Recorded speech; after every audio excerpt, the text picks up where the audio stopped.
Richmond police arrest a mother and her son as part of a murder investigation. Family and friends of a missing Russell County woman are planning another search for her tomorrow. Clouds continue to filter into the area tonight, and that could lead to some showers, especially for the folks across southeastern Kentucky into your Monday. That and a warm-up coming our way, at least for a few days. I'll have the latest on all of it.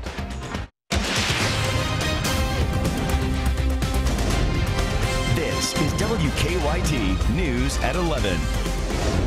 One man is dead and a mother and son in jail. Thanks for staying up with WKYT. I'm Kristen Kennedy. Police arrested Melissa and Adrian Collins in Richmond this morning after they found a body in a home off Turpin Drive. An arrest citation says Adrian Collins shot the victim, Ronnie Kelly, and then tried to hide the gun. WKYT's Sam Smith is talking to neighbors who are shocked the crime happened on their street. Sam has our top story at 11. The fatal shooting inside this home had neighbors asking questions. Oh my gosh, what's going on? He's a good guy. Why? You know, why? Police say Adrian Collins shot and killed 37-year-old Ronnie L. Kelly. We're told Collins lived here with his mother, and Kelly was living with them. Police are still investigating the moments leading up to the shooting. But my wife was at home, and she said she heard nothing but a bunch of arguing at the time. I heard somebody scream, but I just went on back over the hill. I didn't hear nothing, you know. Police say Adrian Collins and his mother, Melissa, tried to hide the gun. That's why they're both charged with tampering with physical evidence. Police say Melissa Collins put the gun in a bag and then placed that bag in her closet. I wasn't expecting nothing like that to come from those people. You know, they're nice. They seem to me to be nice people. And I don't know, it's just weird that something like that happened over here. We're not used to nothing like that. You know, it's very, very scary. Very. You know, and what people are actually capable of doing. And it could happen anywhere. Officials need help finding next of kin for the shooting victim. If anyone knows Ronnie Kelly's family, you're asked to contact police. You know, you see one person one day, and then the next day, they're gone. And it makes you stop and think about it. In Richmond, Sam Smith, WKYT. Both mother and son did not want to talk from jail. We are tracking a developing story out of Lincoln County tonight. Schools there will be closed tomorrow after someone found a death threat at Crab Orchard Elementary School. The Lincoln County Schools superintendent tells us someone wrote the threat on columns at Crab Orchard Elementary School. The graffiti has since been cleaned up. State police are investigating. School is already out for Tuesday for Election Day. New tonight, the family of a missing Russell County woman is planning a search for her again tomorrow morning. Whitney Copley's family last saw her September 30th when she said she was going out and never came home. Her family now says they have a promising lead and need help searching tomorrow. They will meet at 7 a.m. Central Time at Highway 80 auction on North 127 in Russell Springs. There is now a $6,000 reward in that case. November is off to a wet start. We're tracking some showers moving into the area and a warm-up for the work week. WKYT meteorologist Jim Caldwell is in now with a look at tomorrow's temperatures. Yeah, we're going to see temperatures get back up to probably right around 70 in many locations, upper 60s for a lot of us. And that's going to come with some cloud cover and those showers that will be passing through parts of our region. Out there tonight, it's mainly about the clouds and some areas of fog. You can see some of this as we're looking back toward the downtown area. So that's hanging out along Winchester Road and getting close to Interstate 75 as well, in that particular view at least. So watch out for some of those areas of fog as you travel tonight. Right now in Lexington, we are sitting at 50 degrees with a feels like temperature of 50. You see that humidity up quite a bit to 93%. Temperatures elsewhere, big split. You look in central portions of Kentucky, we're in the low 50s, upper 40s. You look to the south, we're in the low 60s and upper 50s. So a little bit of a gap showing up tonight. So let's show you what's going on with radar. Now, and I know that looks like, wow, rain? No, no, no. That's picking up some of the moisture that's just hanging out there. Here's what we've got with our power planners. We look ahead to tomorrow. By noontime, we're already at 63 degrees. We get deeper into the day, closing in on that 70-degree mark. So a pretty good looking day, other than the fact that the showers will be out there, especially in eastern Kentucky. We'll take a closer look at that and track it hour by hour coming up in just a few minutes. We are wrapping up a historic weekend here in Lexington. Thousands of people packed Keeneland yesterday to see American Pharoah's last race. And today, fans from around the world headed home from Bluegrass Airport. Airport leaders prepared for the crowds. Many airlines brought in larger airlines to accommodate all the extra passengers. I was really impressed by everything from the moment I stepped off the plane. The first thing was the Bluegrass Band. Then I got the Bourbon Ball, and everybody's been so nice, and everybody's asking, can I help you? And it's been extremely smooth. If you're planning to fly out of Lexington tomorrow, airport leaders recommend you arrive at least 2 hours before your departure time. The superstar of the Breeders' Cup, American Pharoah, has quite a following. Many fans made the trek back out to Keeneland this morning, hoping to catch a glimpse of the Grand Slam champion.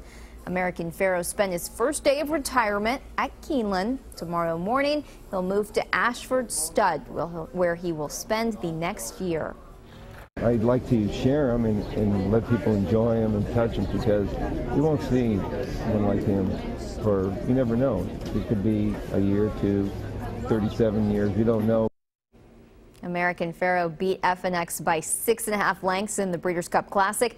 His winnings for that race, $2.75 million. A woman faces a slew of charges tonight after a police chase in Clay County. Manchester police spotted a stolen red Chevy S10 truck on Charlie Road. One of the officers started to follow the truck, and that's when they say the driver started to speed up. Police chased the truck to US 421, where the driver, we're told, crashed. Officers arrested the driver, Fonda Walters, when she tried to get out of the truck. She is charged with unlawful taking, fleeing or evading, DUI, wanton endangerment, and a few other charges. The election is now only 2 days away, and the candidates for governor are trying to drum up last-minute support.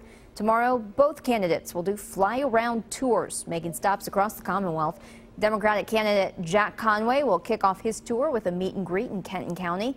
He'll then make a stop at the Palomar Center in Lexington around 8:30 and will wrap up the day in Jefferson County. Republican candidate Matt Bevin will kick off his tour with a rally in Louisville with Senator Mitch McConnell. Bevin will also make a stop in Lexington.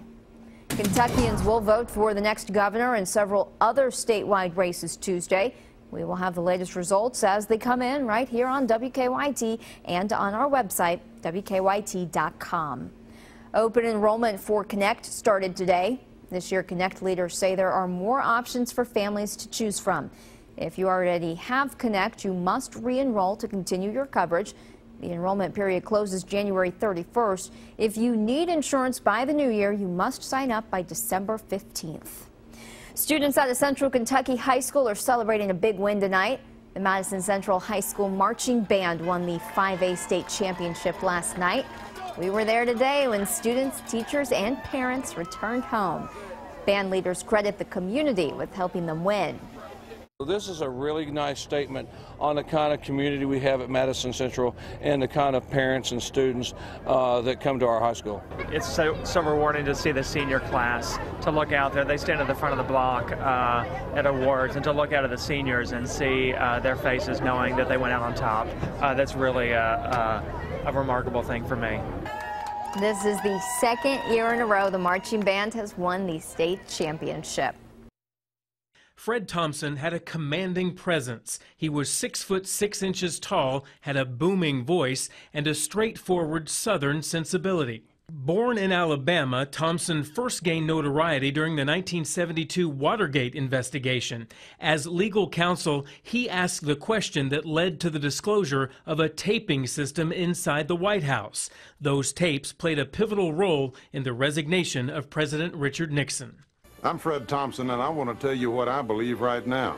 Thompson won Al Gore's Tennessee Senate seat in 1994. He retired when his term expired in January 2003 and briefly ran for president in 2008 as a Republican Party candidate.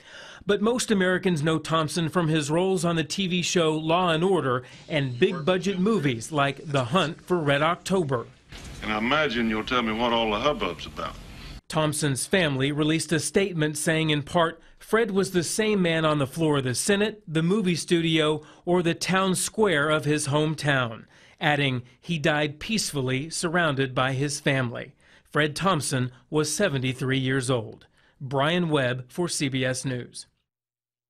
After retiring from politics, Thompson hosted a conservative radio talk show and became a TV pitchman for a reverse mortgage company.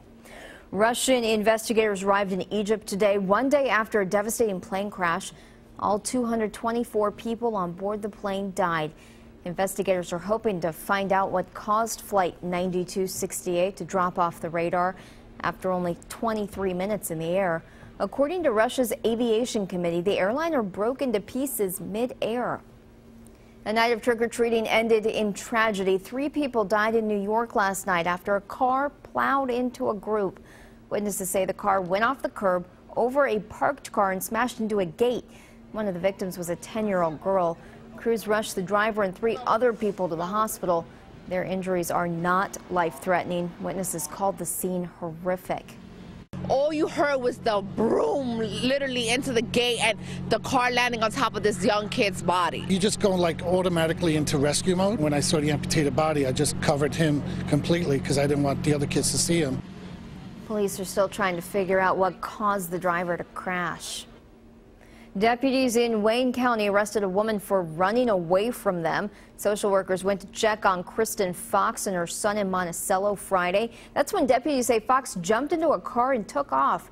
They chased her at speeds up to 60 miles an hour down Highway 1275. Eventually, deputies say they were able to stop and arrest her. She faces numerous charges, including wanton endangerment, fleeing and evading police, and resisting arrest. New tonight, we now know the name of the man killed in an apartment fire in Louisville. The Jefferson County coroner says 64-year-old Frederick Pippas died in the fire Saturday. Investigators say it could take several weeks before families can move back into the apartments. Firefighters are still working to figure out what started that fire. If you're putting away your Halloween decorations this week, make sure to save those pumpkins. The Wolf Run Wildlife Refuge Center in Jessamine County wants them to feed more than 30 animals in their care. Animal care workers say the pumpkins are fun for their wolves to play with and healthy for them to eat.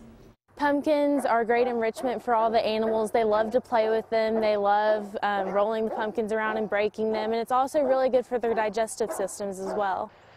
The only pumpkins the refuge can accept are ones that have paint on them and ones that are rotting.